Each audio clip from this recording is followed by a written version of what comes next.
Hi, my name is Dan Sokulski. I'm a recovery specialist with Chestnut Health Systems, also a member of the McLean County ROSC, and welcome to our YouTube channel. We hope you enjoy this video and come back to check out other ones. We have the honor today of sitting with Joan Hartman. She is the Vice President of Strategy and Public Policy at Chestnut Health Systems. Joan has worked in the behavioral health field since 1984. She's experienced all aspects of behavioral health, including community-based and acute psychiatric crisis intervention, along with all levels of substance abuse. She served on the board of Illinois Association of Behavioral Health since 2007. Joan currently serves as Vice President of Strategy and Public Policy for Chestnut Health Systems. She works to create partnerships with local, regional, and national collaborators.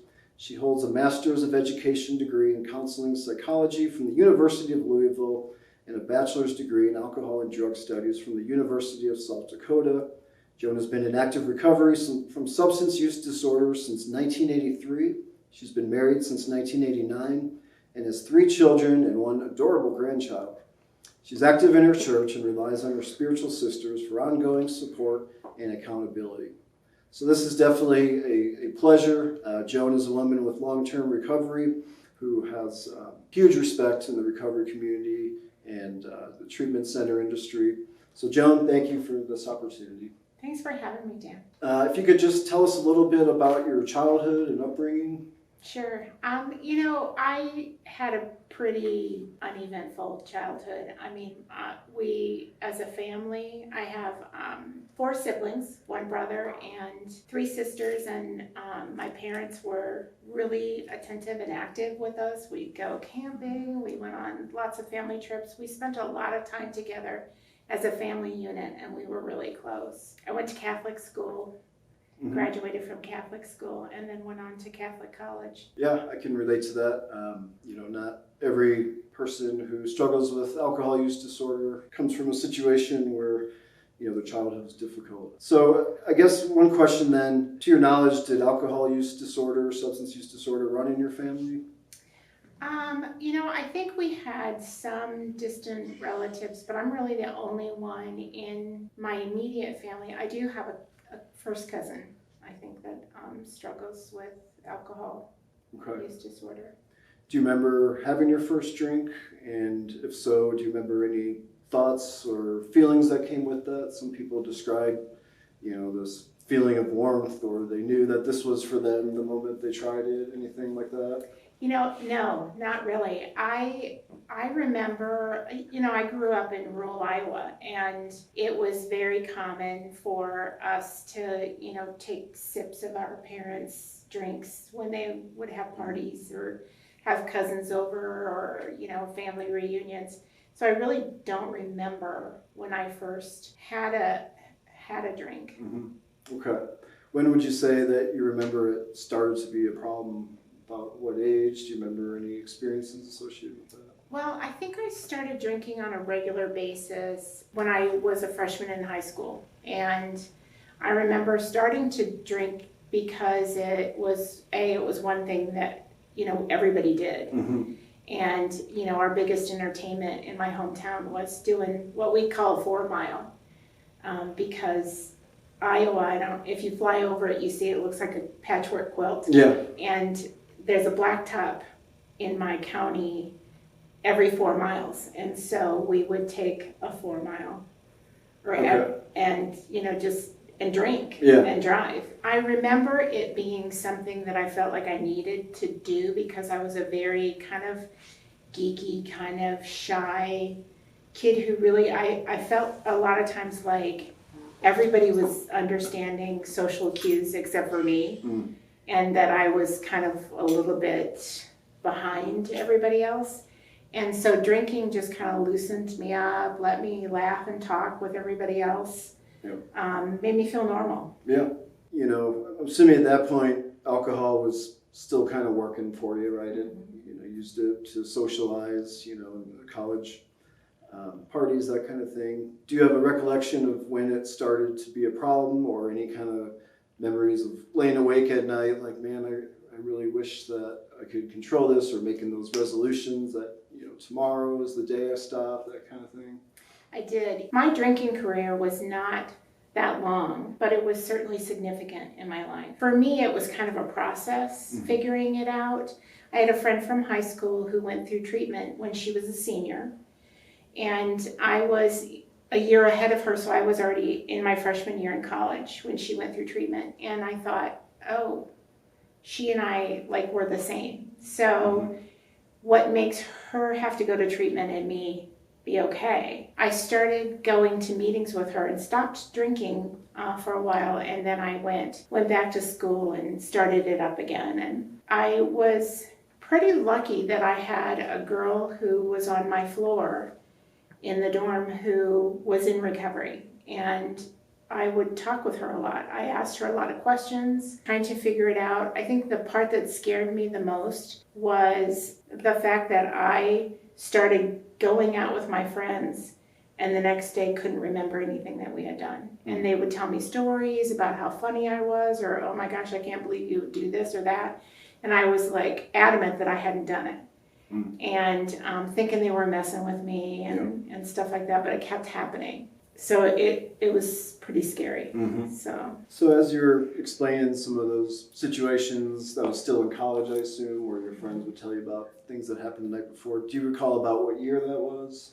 That was late 1982, early 1983. Okay. So at this point, we're getting close to your recovery date. Was there a specific situation that happened, or what would you say put you on the road to recovery? What happened to make that change? I think it was a process for me rather than a situation. I kept talking to my friend on the floor who was in recovery and asking questions and just trying to feel things out, all the while getting more and more depressed. I think it culminated when I went out on St. Patrick's Day, and I don't remember a lot about that night, except for the fact that really led me to be questioning my existence and why am I here. I got very depressed over the course of that time and felt those feelings of wanting to just be done with it. And I don't know that I was actively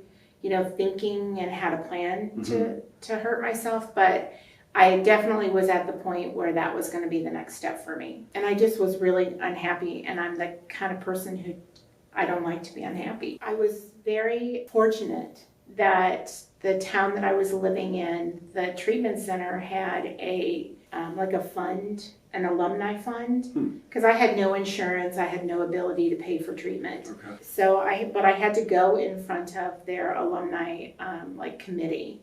And they decided whether or not, I guess, they wanted to spend their money on me or whatever. Wow. So at the time, I was also using amphetamines. Okay. And right before I went to treatment, I was dating the person who was supplying me with the amphetamines. And I told him that I was going to go to treatment, and he said, oh, that's a great idea. I've never met anybody who needs treatment more than you. And I was like, well. When you're a drug dealer? Yeah, it's kind of bad when that happens. And so I went in front of the committee. They asked me a lot of questions and things and I think they were kind of still on the fence about me until they asked me the question of, why do you use amphetamines? And I said, well, because it lets me drink more. Yeah. And one of the gentlemen said, that's all I need to know.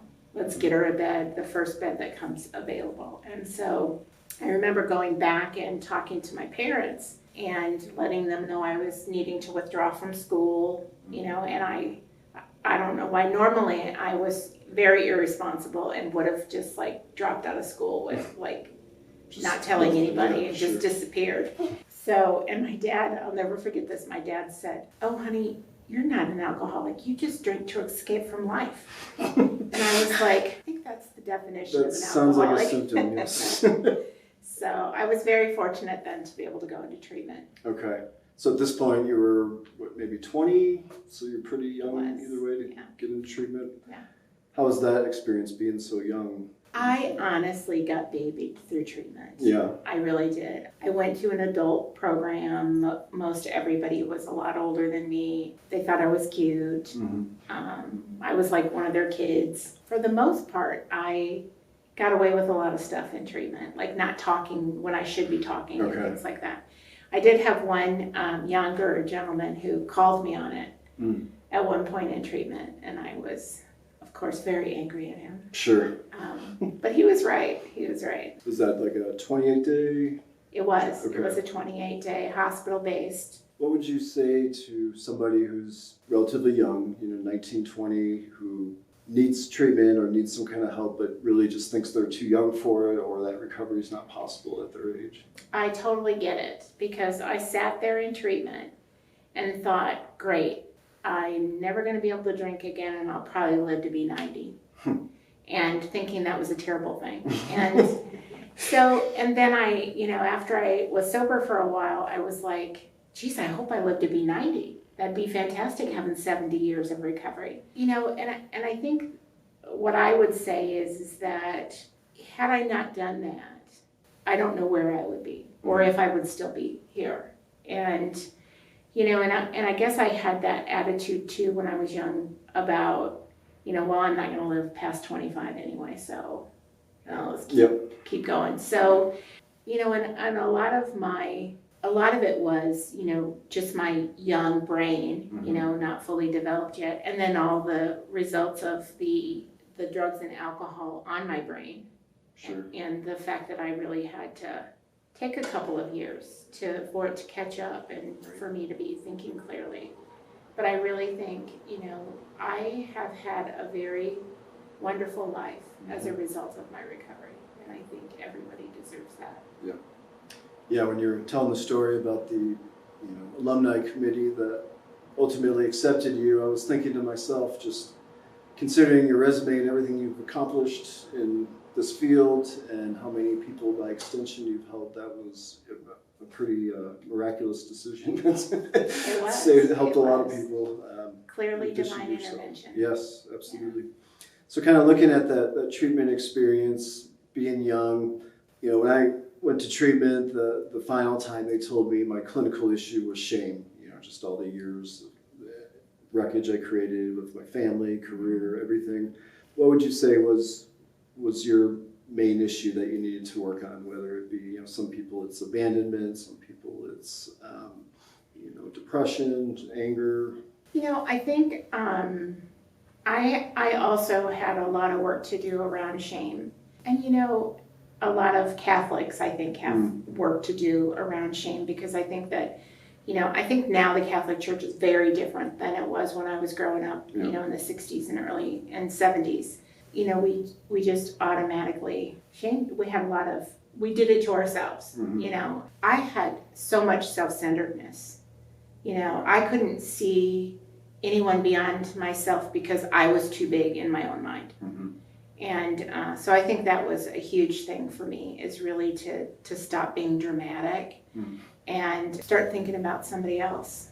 So then also thinking back on, early recovery, what were some of the actions that were suggested, some things that, whether it be recovery, mentor, sponsor, just peers, some things that you were asked to do in early recovery that were particularly difficult or uncomfortable for you? Anything come to mind? Everything. Yeah. Because it was completely new. I was used to being dramatic in a way that, and I would talk about myself, but I always talked about myself in a way that made me look good, And so I think it was really difficult for me to get beyond that and to really be honest about who I was and what I was thinking and what my behavior was. Right. And I was very fortunate to have people with really strong recovery working with me and really taking the time out of their lives to help me change mine and to really challenge me. And so it was, I think the biggest challenge for me was really taking advantage of that and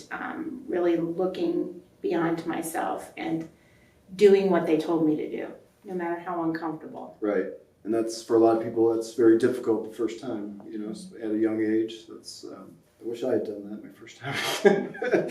Spirituality, at least in my opinion, the people I roll with in recovery is really at the root of this thing, addressing that spiritual malady. And you've mentioned you are Catholic and, grew up Catholic. So what type of role would you say spirituality has played in your recovery, early on, looking back to this day?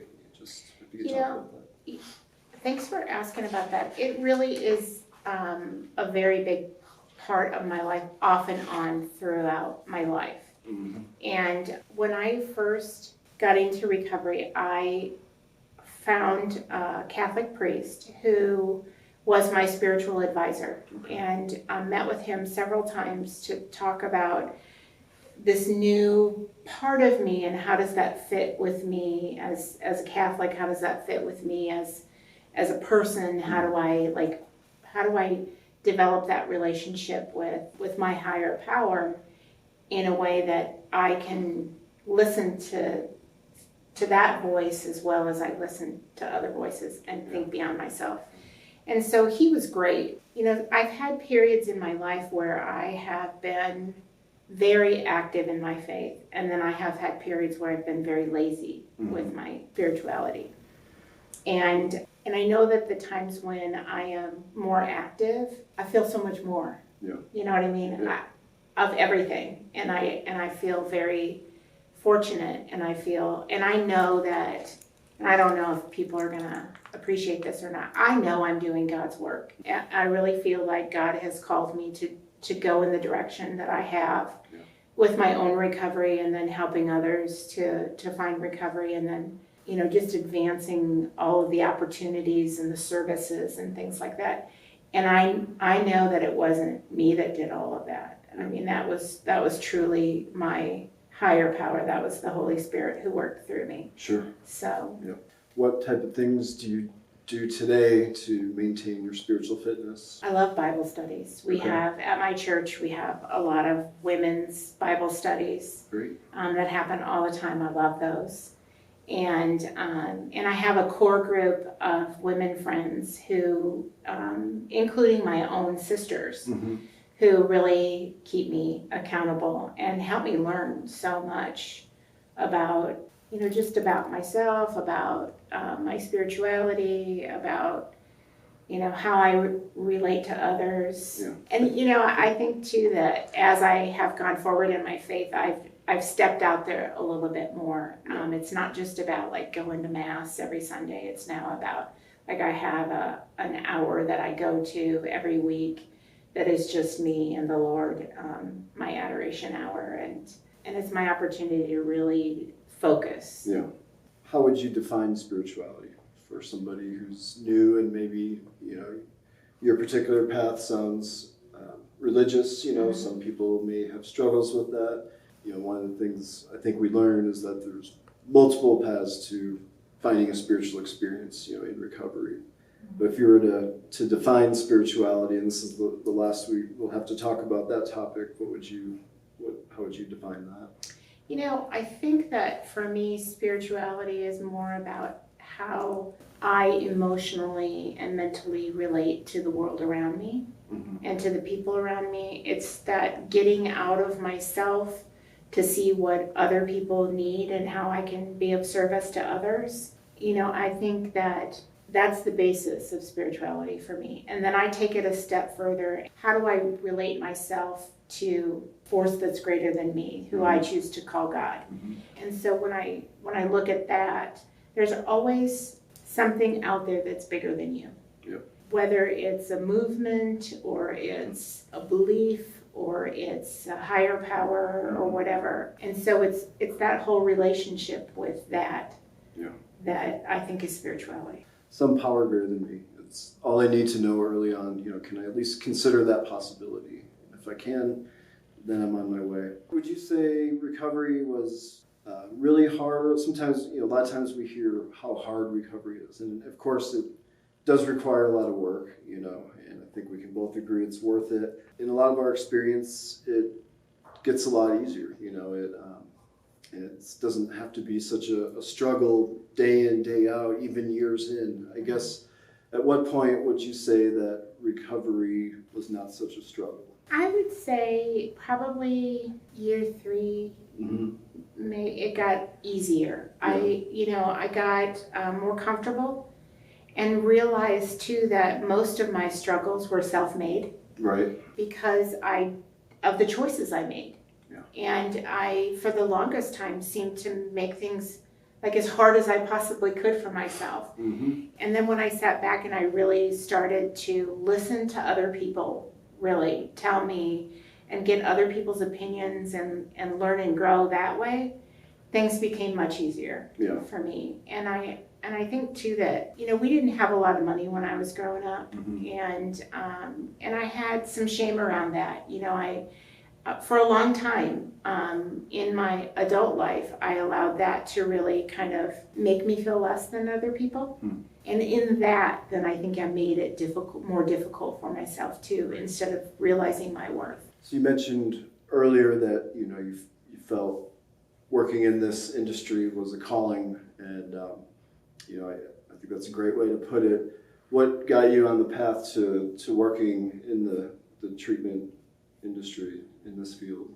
You know, I lucked into it. I got a job through the nuns who ran the hospital that I went through treatment with or at, and they had a new program for kids that was opening up, and I had the opportunity to be a mental health tech on that unit, and then I transferred after a year or so. I transferred up to the addiction unit, living in Sioux City, Iowa at the time. Found out about the University of South Dakota's drug and alcohol program, started that program. It just seemed to all kind of fall into place. Yeah. So looking back on your extensive career, you know, in the addiction recovery field, what are some of the highlights, you know, whether it be when you were, you know, working on the units in like a residential setting or more at a strategic level? What would you, I guess it kind of goes more to legacy, you know, what are some of the things that you just really feel good about when you look at your career? You know, I feel blessed that I have a husband who is very supportive of my career and has moved around the country with me as I've gone through various career choices that he and I have made together. And, you know, I think I feel I've had the opportunity to build programs from scratch, which was very exciting. I love to do that kind of thing. I like to think through issues and then figure out solutions and things like that. So I feel like I've been just given opportunities that I feel really good about. And one of the things that I have learned is that it's really not about me. I'm proud of the work that I've done, don't get me wrong. But I also know that it wasn't just me. I mean, I've had the opportunity to work with some really brilliant people. And so we've moved things forward together. This next question kind of falls into the legacy, what you just talked about, but just looking at recovery in general, what are some of the greatest rewards that it's gifted you? Maybe we can't get sober for loved ones or people in our lives, but having those relationships renewed is like a reward. So when you think about your journey, what are some of the biggest gifts that you've been blessed with? You know, I feel like, and this is going to sound trite, but I don't mean it to sound trite. I feel like every aspect of my life has been a gift.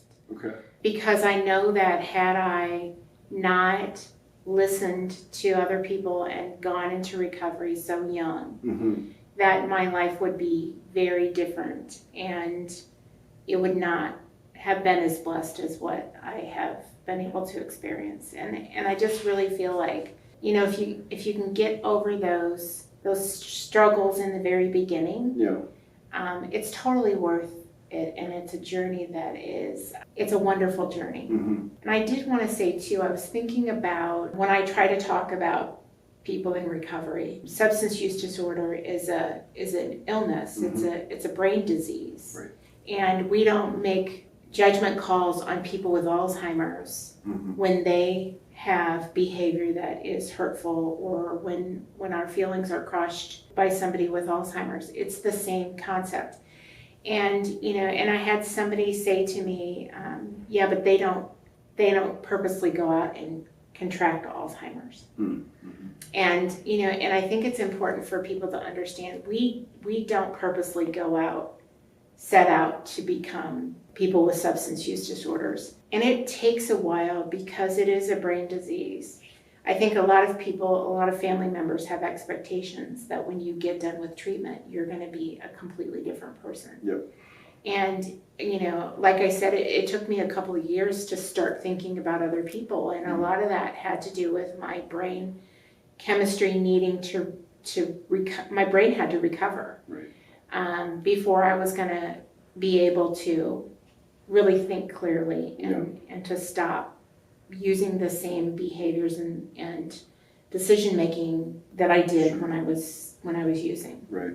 You mentioned family, and that's something I'm interested in what your take is on the role of family in recovery, what that was like for you, if your family was supportive, or maybe did they look at it that you were, making selfish decisions or some sort of moral failure, or, especially back in the early 80s when you were at that point in early recovery, stigma probably being worse than it is today. What was that experience like with the family recovery? My family came, my parents and my little sister came to Family Week. Okay. And my little sister was very supportive of my recovery. I don't think my parents really understood or thought that I needed to be, that I needed help, or, like I said, my dad, made the comment. And I think my other siblings were away from me for so long that they didn't really see how I had changed or how I could change. I had a conversation with my oldest sister a week or so ago, and she commented about how much I've changed just in the last 5 years. And so it's a journey, we're always growing and changing. Sure. What inspired you to tell your story? I think there's a lot of people who, in this community, Bloomington Normal, Central Illinois, who either work for local treatment centers and know know of your accomplishments, but maybe didn't know that you're actually a woman with long-term recovery. So what inspired you to tell us your story today? For the longest time, and it embarrasses me to say this, I didn't tell people that I was in recovery. Early on, I had, and even like in the middle of my recovery, I had several bad experiences with telling people that I was in recovery, and then they were very, they knew me, but then all of a sudden they acted like they didn't know me and made a judgment on me that was not fair, and kept their kids away from me like I had some kind of contagious, or that I, was a terrible person, but they knew me, you know what I mean? And so, and I had a job in a treatment program, not the one I have now, who my boss didn't want me to talk about being in recovery. Because what if I relapsed?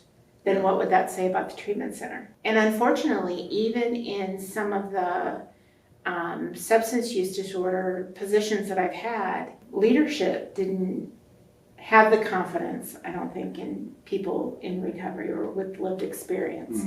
It's been in the last couple of years as we've moved forward with the ROSC movement, and really that I've been looking at stigma associated with substance use disorders, and just really feeling like if I don't step up and start talking about it, then who's going to? I mean, we really need to put a face on recovery. And I wrote an article, or not an article, but a op-ed piece for the newspaper, and not too long ago, sent about my own recovery and about stigma, sent that in. They published it, which was great, but the title on the article was One Addict's Story, and I was offended. I was like, I haven't been an addict since 1983. Right. And and it bothered me so much to think about just the amount of shame that people keep still trying to pile on us. No matter how hard we work to not be that person anymore. Right. And so it's time for me to speak up and start talking about the fact that people can and do recover every day, and that we're worth the effort that people put in. And we're not any different than anybody else. Right. So. Thank you for being a trailblazer in that. It sounds like you've also paved the way for other people with lived experience, to have opportunities working in the field.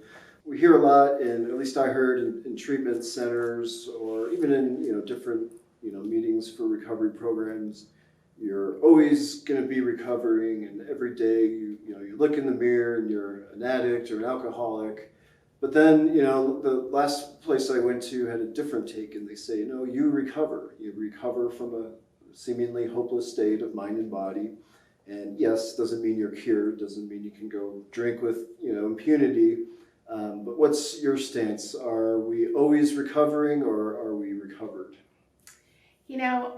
One of the sayings I hate the most is once an addict, always an addict, Mm-hmm. because I don't feel like an addict. I feel like I'm just like everybody else. And because I know, in my Bible studies, women who struggle with the same things that I struggle with. Yeah. And they don't drink, they're not using drugs or drinking. And I'm able to reach out for help and get solutions to my problems and things like that. And would I say I'm recovered? I don't know, because I'm constantly working at it. So I do feel like I'm still working on myself. I don't know that I would necessarily associate that back to my addiction. Right. And feel like I have to say I'm in recovery from my addiction. Right. I'm just in recovery from my own, Yeah. just problems that come up in Sure. life. So. And I think that also speaks to the spiritual maintenance that, is clearly a part of your life, when we are, and again, just quoting some of the recovery literature, when, spiritual malady is overcome, we straighten out physically and mentally. So you mentioned the ROSC, Recovery Oriented Systems of Care. This video is, again, part of the McLean County ROSC. One of the tenets behind the ROSC is this idea of multiple paths of recovery. Mm-hmm. That each person can choose their own path. It's not just you do it this way because that's the way everyone else has done it. What's your feelings on that idea? Do you believe that there are multiple paths of recovery, or do you believe it's got to be a certain way? No, I completely believe that there's multiple pathways to recovery. And I'm proof of that. Mm-hmm. Because I started off in a 12-step program, and I feel grateful that I had the opportunity to do that, because I really learned a lot about myself and did a lot of growing and changing as a result of having a sponsor and having people who really walked me through the 12 steps. Mm-hmm. and really taught me a lot. But then I did get to the point where I started to move beyond that. And not that everybody does or everybody should, it's just what I did. Sure. And started getting more involved in my spirituality and my religion, and getting the support that I needed in that way, that then took me beyond that. Right. So, do you believe spirituality is necessary for somebody to maintain a recovery lifestyle, or do you believe that sort of the quote unquote real alcoholic or addict can't do it on willpower or ultimatums or those kind of things? Because I believe that spirituality is about how I relate to others, I wouldn't be able to recover without spirituality. Mm-hmm. And I think it's a struggle for people to do that without spirituality, because spirituality is that core relationship that you have with other people. Yeah. Who help you to grow and to become the best version of yourself. And I think this pandemic is showing a lot of people that it's really difficult to recover in isolation. Yeah, you need that connection. I think that's another way to describe spirituality, just connecting to other things bigger than you, outside yourself, right. Like you said. So that's basically all my questions. Is there anything else that you want to add that maybe has not been covered, or any? I guess one way we could cap this is, what would you tell the person who might be watching this who's still struggling, still suffering, that just isn't convinced recovery is worth the work that's necessary? I think just give it a try. Right. I really think that you don't have anything to lose and a lot to gain. Yeah. And it's really worth all the effort that you put into it. Sure. I put a lot of effort into my addiction. Yeah. And needed to put the same amount of effort into my recovery. Right. In order for it to pay off. Well, thank you very much. This has been a wonderful opportunity. Really excited to have you as part of the recovery community here in Central Illinois, as a leader at Chestnut Health Systems and part of the Recovery Oriented Systems of Care. Hopefully we'll get you on some other videos down the road. This has been a pleasure. Thank you. Thank you so much. Thank you. Take care, everybody.